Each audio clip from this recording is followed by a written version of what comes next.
So here at Markley Farms, we grow primarily tomatoes.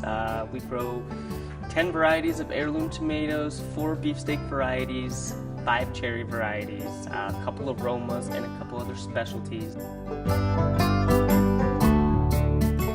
So I'm Jeremy Markley.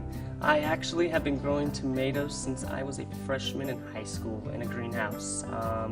Began doing it on my own when I was 20.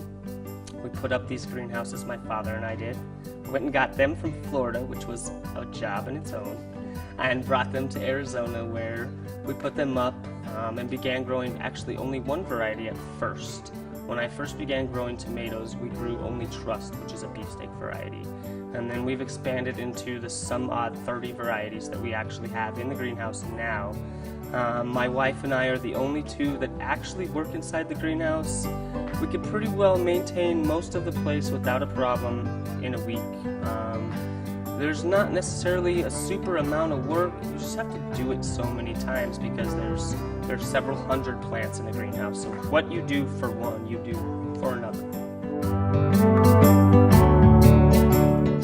I get a new customer. Most of them are anti-hydroponic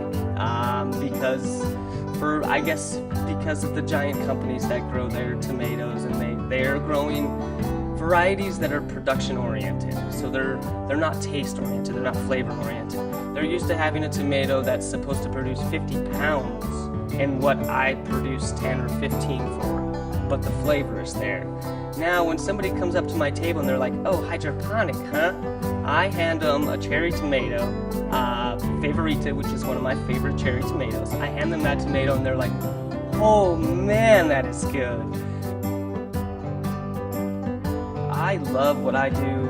It's a lot of work, yes, but it's very rewarding when you know, being at market for me and having people come up to the tomato and grabbing one and popping a cherry tomato and saying that's the best tasting tomato I've ever had, or that I've ever had since I had one of my grandma or grandpa's tomatoes when I was a little kid. That is what I am there for. That is what I live for every day.